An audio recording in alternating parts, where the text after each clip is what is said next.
Hello everyone, I hope you're all doing well.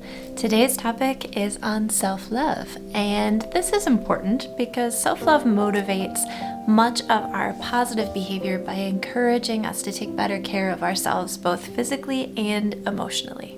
As I've talked about before, using symbols in your daily life can serve as potent reminders of what it is that you want to focus on. They can bridge the gap between sentiment and expression, between conscious and unconscious, and that allows us to communicate and cultivate change in fun, creative ways. I wanted to share something that has been somewhat of a tradition for me because I've done this project for myself this time of year for many years now, and that is to make a personalized sachet that functions as a reminder to give myself love. Valentine's Day used to be a day I didn't really like, and it felt like this overdone Hallmark holiday that really had nothing to do with love.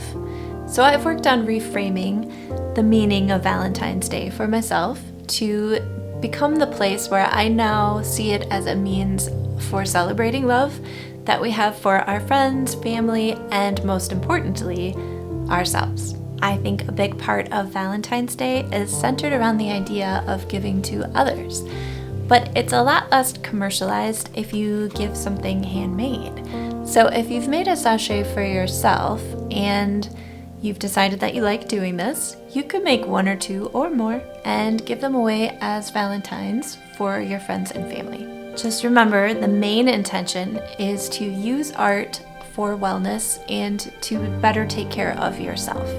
And I want you to be thinking of this more as an activity for something for you first before you decide that you want to give to others.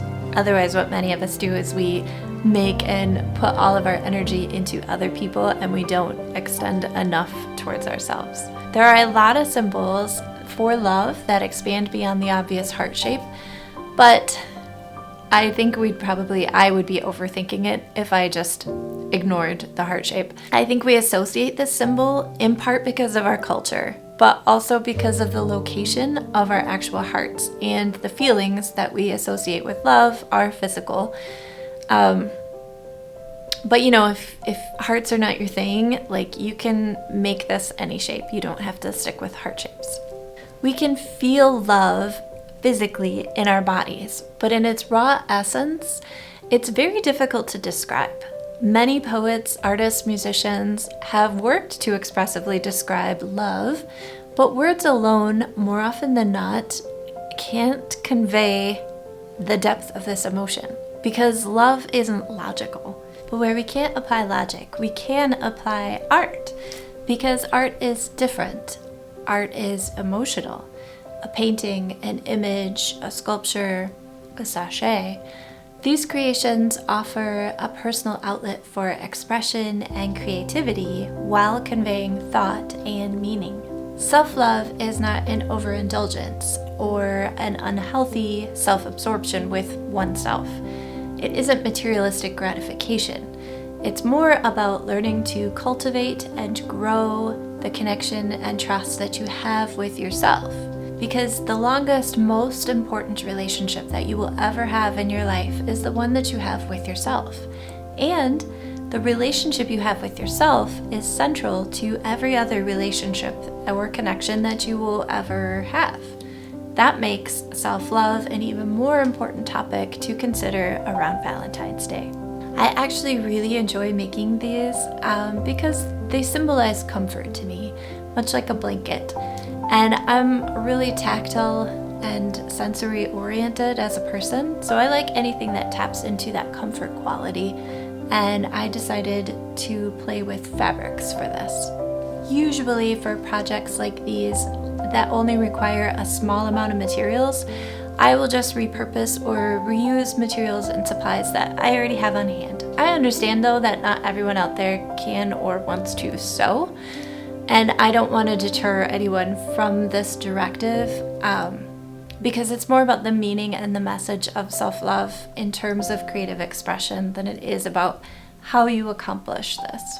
So I've created a few additional examples to include variations of this concept, and they should be more accessible and affordable in whatever your circumstance. And if anything, it should just get you thinking outside of the box. I began my project by hand dyeing small amounts of fabric in the colors that I felt suited the mood I was going for. Natural fibers are easy to dye with food coloring, so I chose to do that. I don't know that I would say it's wash stable, so I probably wouldn't wash it without risking losing some of the colors. I like bamboo because it's a very sustainable natural fiber, and the velour side of this fabric has a very buttery, velvety quality to it, which reminds me of a blanket. I also used merino wool. I just have fabric scraps from other projects, and in the process of coloring, I also was using boiling water, so it was able to slightly felt the wool for me. After preparing my fabrics, I just began to cut them out in a creative design of my choosing and stitch it all together. I went ahead and did a little beadwork because I wanted to, and then I filled the body with lavender flowers. Dried lavender flowers hold their scent for a very long time, and I grow lavender in my yard, and so does my mom. So it's a smell that's very comforting to me. But you could also use rose petals, cinnamon, clove, maybe even vanilla beans, something that feels comforting to you. The act of making this is a way of actively engaging with the idea of self-love. But this object itself can also serve a purpose in further cultivating and developing self-love. An example of a way in which I might use this for myself would be if I'm going through a difficult time. This gives me something to hold on to while I sit and think or meditate on what it means to hold space for myself in either a physical or emotional sense. Part of wellness is really about learning how to parent and comfort yourself. Having a healthy relationship with yourself is something that has to be intentionally developed and nurtured. And having something visual to look at while you learn to offer kindness and compassion towards yourself helps you find a place to begin. It gets you out of your head and into the physical world where something emotional can become something tangible. And then for those of you that don't sew or have any interest in sewing, I developed a few other approaches that have a similar tactile and sensory feel to them, as well as size comparison.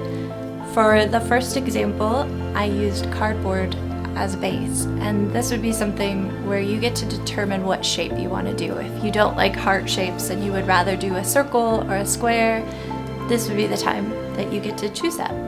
Then you're going to wrap your cardboard with yarn. If you don't have yarn on hand, I would really recommend you find somebody that you know that knits or crochets, because they will definitely have yarn scraps for you. And this is not going to take very much yarn, so you don't want to go out and purchase something that you might not use again. A second idea, if you don't know anybody that is crafty, would be to go check out some secondhand shops or thrift stores, because there are frequently a lot of art materials there, but especially yarn. Then you could stop there and just have this nice soft yarn self-love ornament, I suppose. But you could also continue this further. So you can cover it with newspaper and kind of paper mache over this shape that you've created.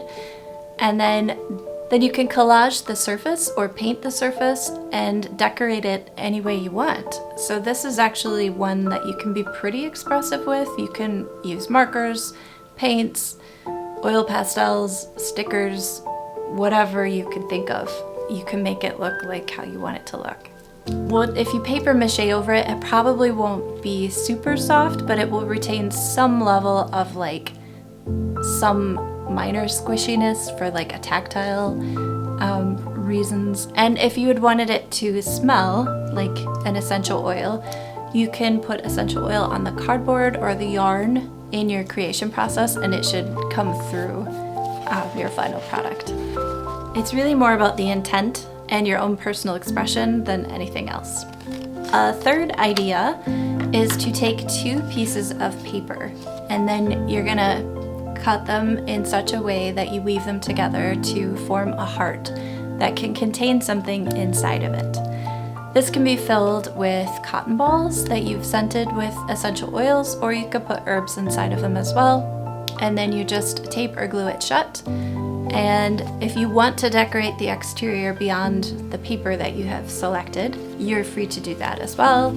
You could also Mod Podge over the entire thing to just kind of give it a little more waterproofing for lasting a bit longer so the paper doesn't tear. But again, it's whatever you can think of, and that's what you get to make. I hope you feel comfortable finding a way to initiate self-love through creativity and art making. I think everyone deserves that. Taking the time to make something as an effort to be intentional about self-love is a very loving thing to do. And that's what I have for you today. I hope this was helpful and inspired some new thoughts about self-love. Also offered some examples of ways that you can have fun and incorporate creativity into your own personal wellness. Thank you so much for watching, and I hope you have a lovely day.